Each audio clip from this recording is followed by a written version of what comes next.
सर्वज्ञः सुगतो बुद्धो धर्मराजस्तथागतः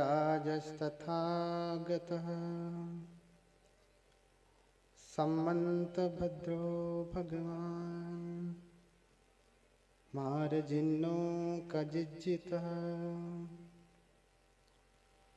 षड्भिको दशबलो अद्वयवादी विनायकः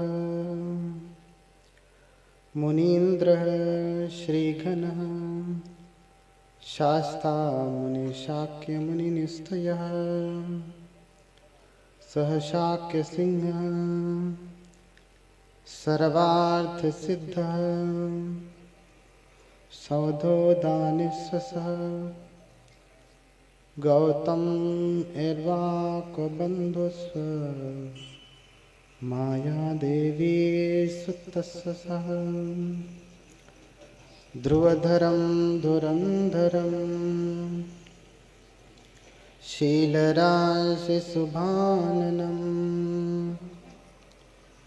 वयं वन्द्यामहे वन्द्यम् भीमाम्बेडकरनायकम्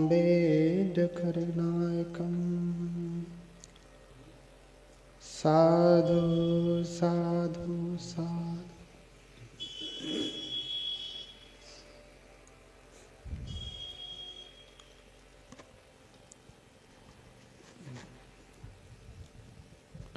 जगत क्रिया को जानने वाले तथागत भगवान अरहत सम्यक संबुद्ध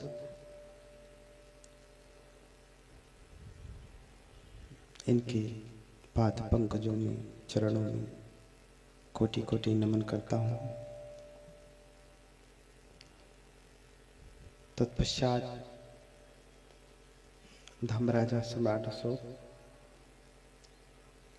एवं बोधिसत्व बाबा साहब डॉक्टर भीमराव अंबेडकर इनके प्रति हार्दिक कृतज्ञता ज्ञापित करते हुए नमन करता हूँ।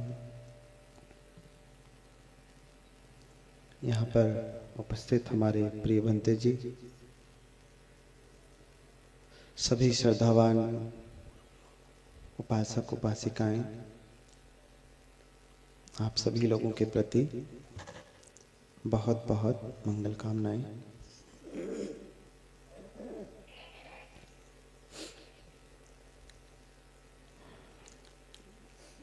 तो कल से हम लोग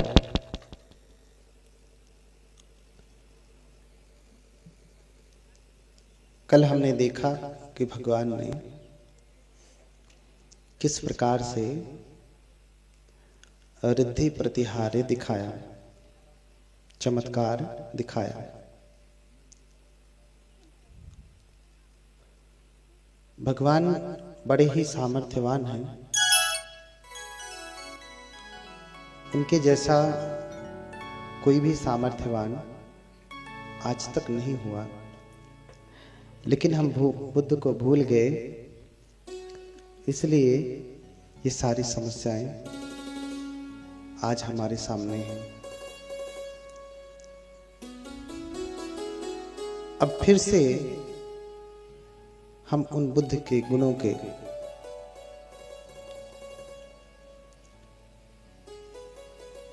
प्राप्त करने के लिए भगवान की कथा का श्रवण करना शुरू किए हैं।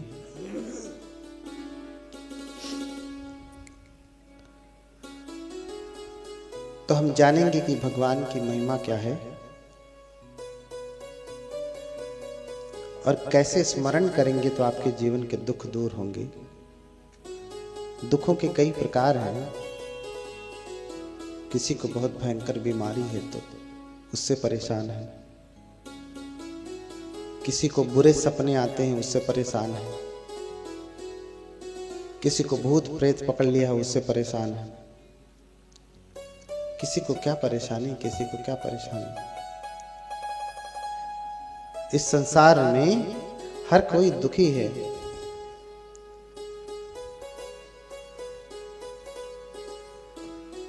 जिसको देखा जाए उसके पास दुख है, चाहे छोटा हो चाहे बड़ा हो, सभी लोग दुख से दुखी हैं और दुख से छूटने के लिए नाना प्रकार के प्रयत्न करते हैं, लेकिन छूट नहीं पाते। कुछ छूट जाते हैं, कुछ बचे रहते हैं। अच्छे से अच्छा डॉक्टर भी कभी कभी उसकी दवाएं काम नहीं करते। बड़े से बड़ा डॉक्टर भी असफल हो जाता है आपके रोगों का निदान करने में। इसका मतलब ये नहीं कि डॉक्टर को ज्ञान नहीं है। कहीं तो कुछ चूक हो रही है जिसकी वजह से रोग दूर नहीं हो रहा, क्योंकि जितनी दवाएं, जितने आपके रोग हैं उतनी दवाएं हुई और फिर उसके अनुसार डॉक्टर ने आपको दवा दिया।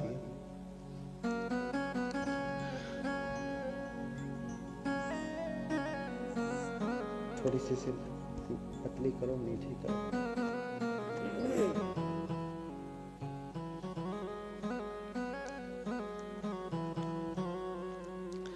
बोलिए भगवान बुद्ध की।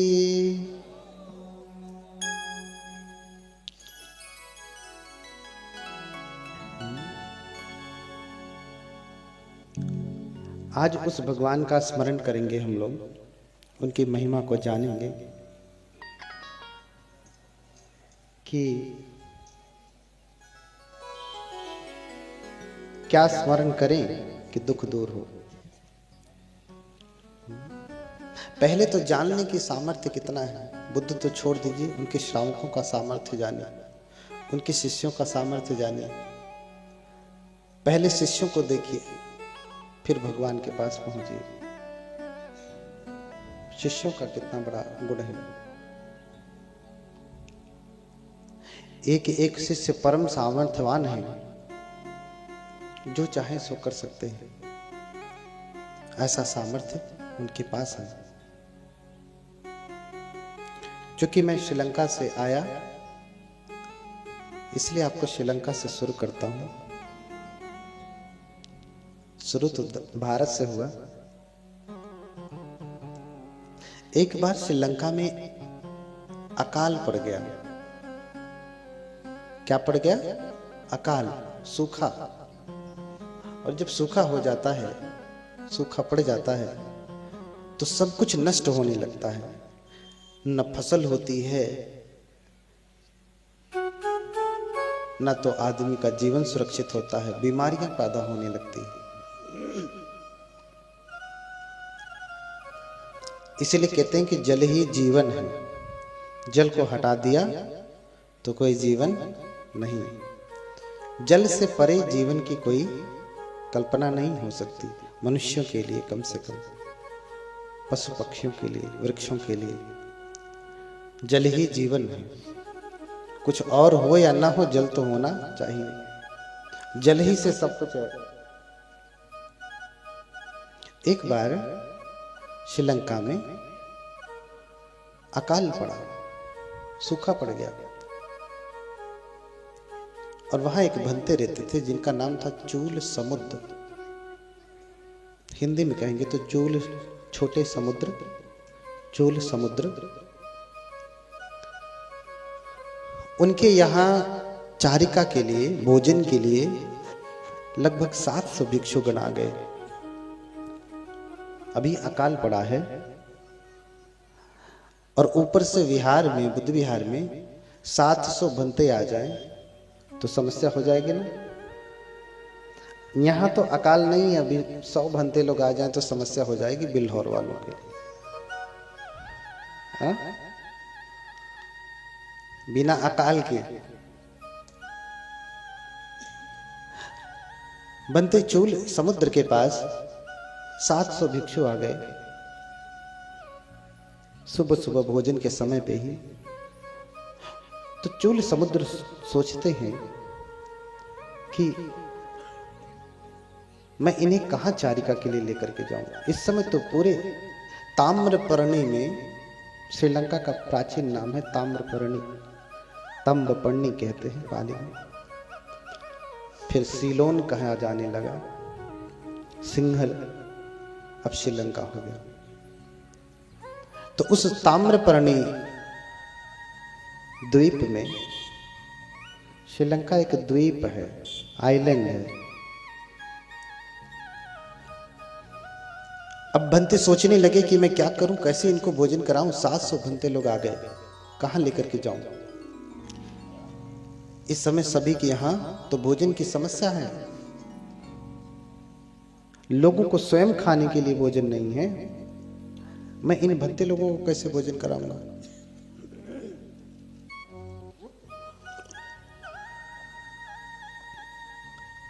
फिर देखते देखते, चूंकि चूल समुद्र परम रिद्धिमान है,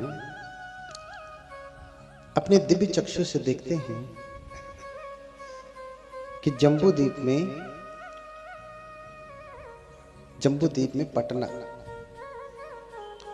देखते हैं कि यहां पर चारिका हो सकती है। यहां भारत में पटना में चारिका हो सकती है, तो कैसे चले। बनते चूल समुद्र ने 700 भिक्षुओं को एक साथ लिया और श्रीलंका जाने के लिए समुद्र पार करना पड़ता है ना, समुद्र पार करके तभी हम आते हैं। अब चाहे हवाई जहाज से पार करिए, चाहे पानी की जहाज से। तो पानी की जहाजें तो चलना बंद हो गई थी, अभी शायद शुरू हुई है। तो हवाई जहाज से ही उड़ करके लोग आते हैं, समुद्र को पार करके आते हैं। अब पटना आना था, चारिका का समय हो गया। अगर नौका से भी आते तो भी चारिका के समय में नहीं पहुंच पाते, 2-4 दिन, 10 दिन, महीने भर लग जाते नौका के हिसाब से। इसलिए भंते ने 700 भिक्षुओं को एक साथ लिया, कहा बोलो चल सभी चारिका के लिए हम पटना में चलते हैं। एक साथ बनते लोगों को लिया और समुद्र को पार करके चारिका के लिए आ गए। जैसे ही सब लोग चारिका के लिए पहुंचे, बोले भगवान बनते, यहां पे तो कोई सूखा नहीं, यहां तो कोई अकाल नहीं, यहां तो बड़ा हरा भरा जीवन है। आप ये कहां लेकर के आ गए हैं। श्रीलंका में ताम्रपर्णी में तो पूरा अकाल पड़ा है। बोले ये जम्बूद्वीप का पटना जगह है, ये जम्बूद्वीप में है। बोले भंते, हम लोग ताम्रपर्णी से यहां जम्बूद्वीप में आ गए,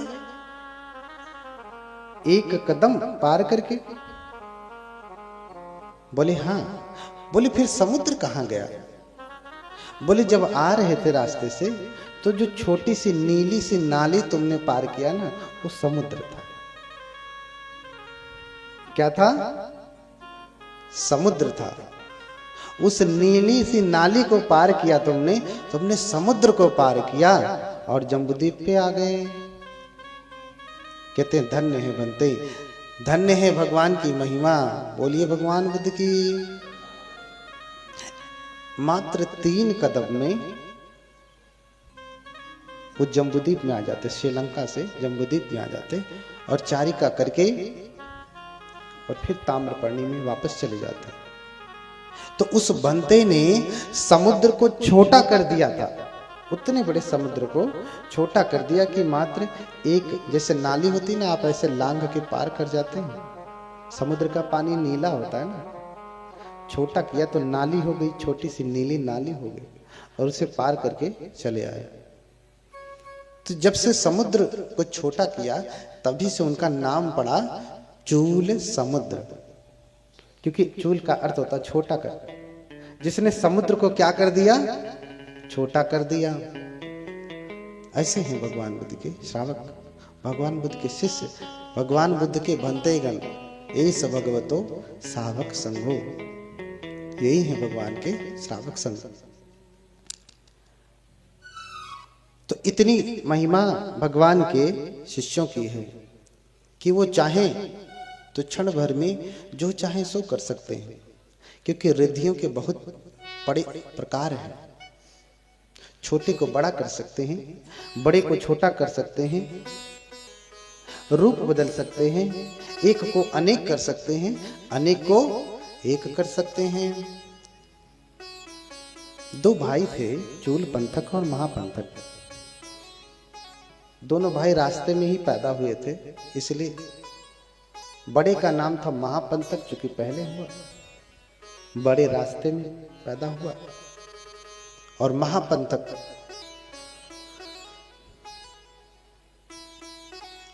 एक महापथ पे पैदा हुआ महापंथक, एक छोटे पथ पे पैदा हुआ छोटा पंथक, इसलिए चूल पंथक महापंथक।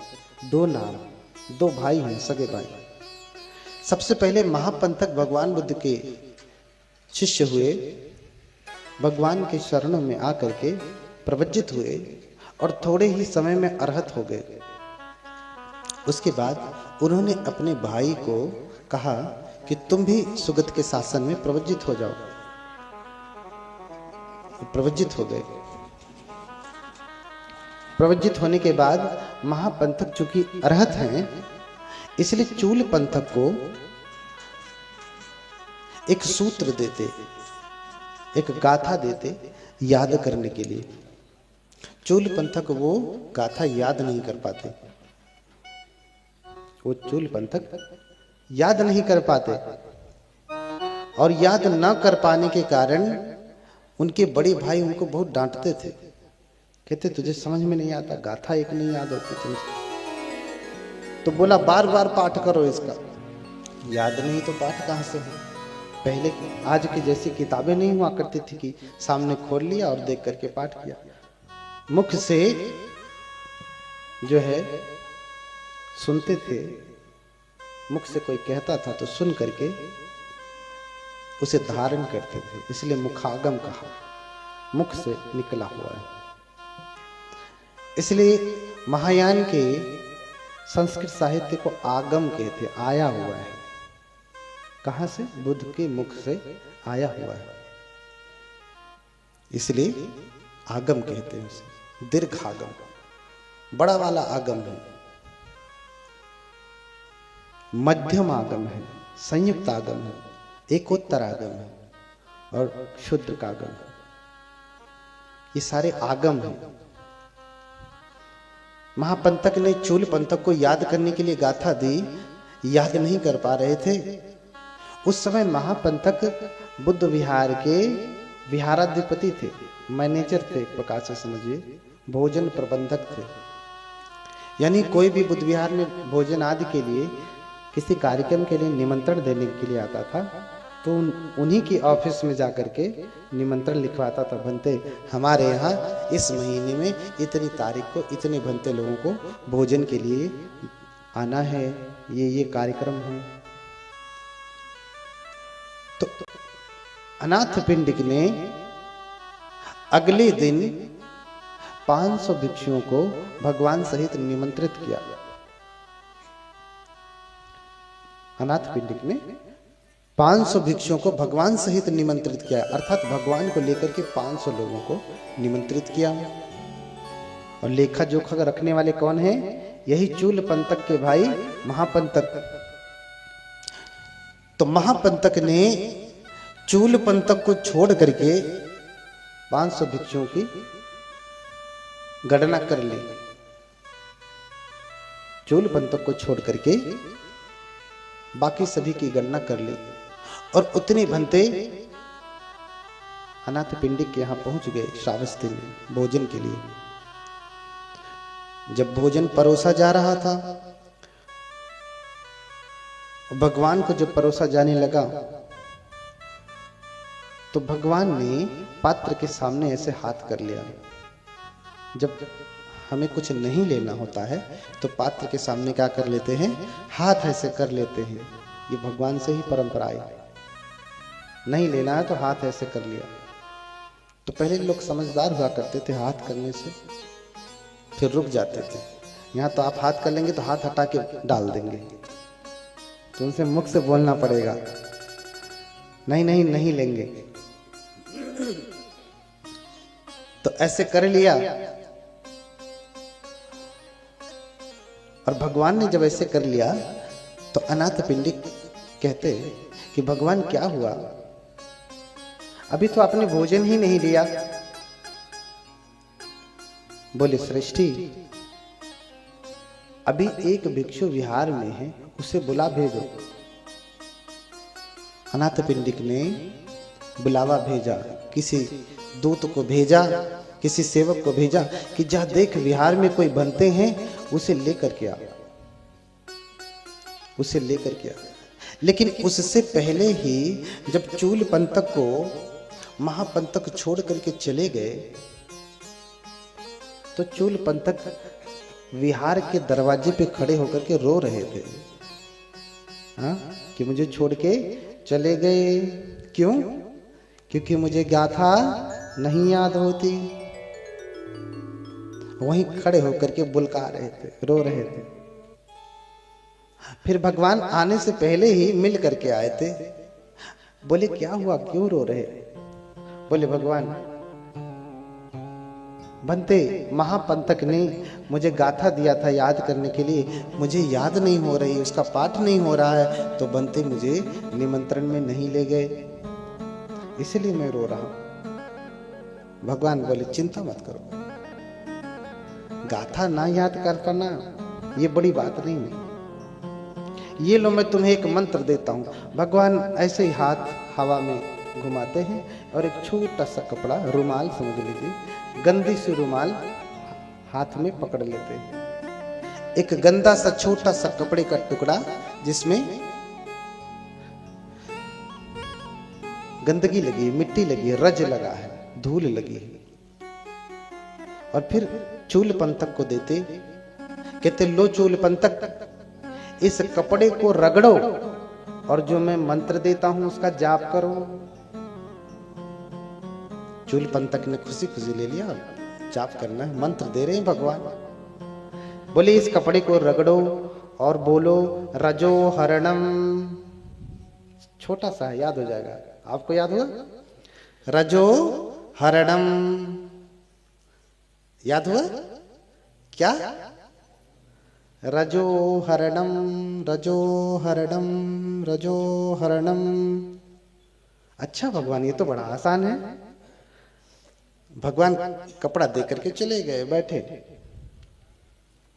और इधर ये कपड़ा लेकर के मंत्र जाप कर रहा है, रजो हरणम, रजो हरणम, रजो हरणम, रजो हरणम, जाप कर रहा है, रजो हरणम, रजो हरणम, रजो हरणम, रजो हरणम, रजो हरणम, रजो हरणम, रजो हरणम, रजो हरणम, जाप कर रहा है पूरा एकदम। जाप करते करते करते करते उसका रज जो था वो दूर हो गया। रज क्या हुआ? दूर हो गया, धूल दूर हो गई। कपड़े को रगड़ते रगड़ते धूल लगी थी, झड़ गई, कपड़ा साफ हो गया। हाँ, तो उसके समझ में आया कि रज कहाँ है, कपड़े में नहीं। रज कहाँ है हमारे? गंदगी कहाँ है? हमारे भीतर है। अगर मैं इसे रगड़ूंगा तो ये गंदगी दूर हो जाएगी। रागो रजो नच वेणु उच्चती, राग सेव अधिवचनम रजोती। अब मैं समझा भगवान ने मुझे ये मंत्र क्यों दिया।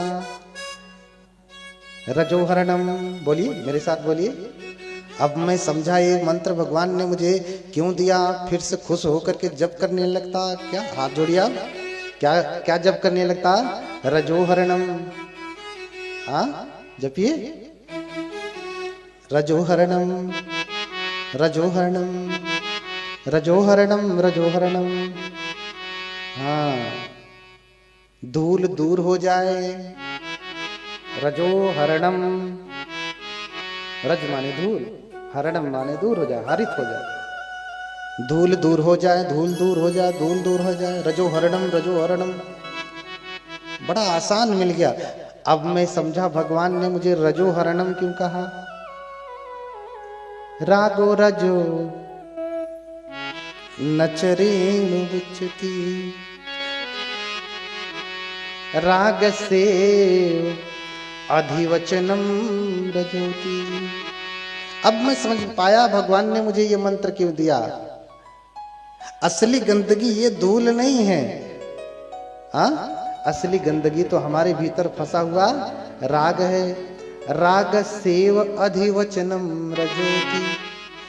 राग का पर्यायवाची क्या है? रज।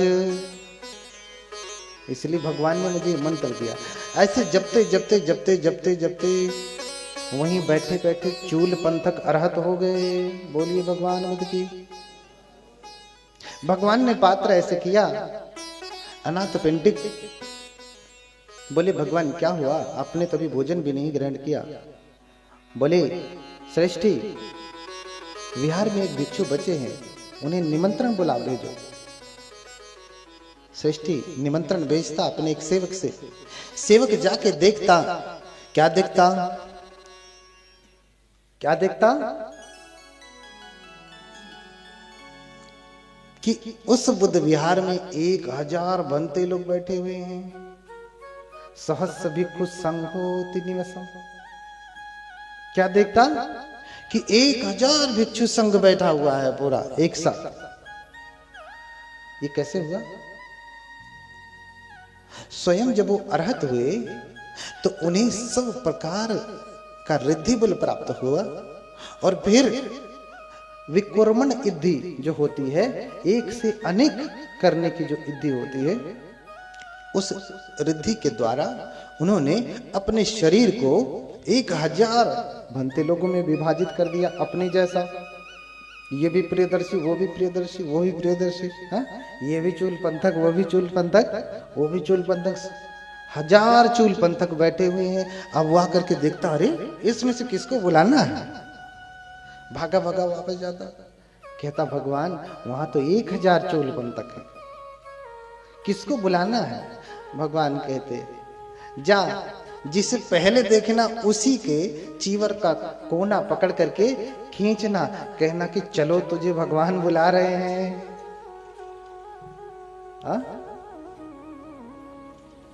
हाँ 10 बलों में दिठो आगतोसी आलम्बनम पिलदो। चलो तुम्हें भगवान 10 बल तुम्हें बुला रहे हैं।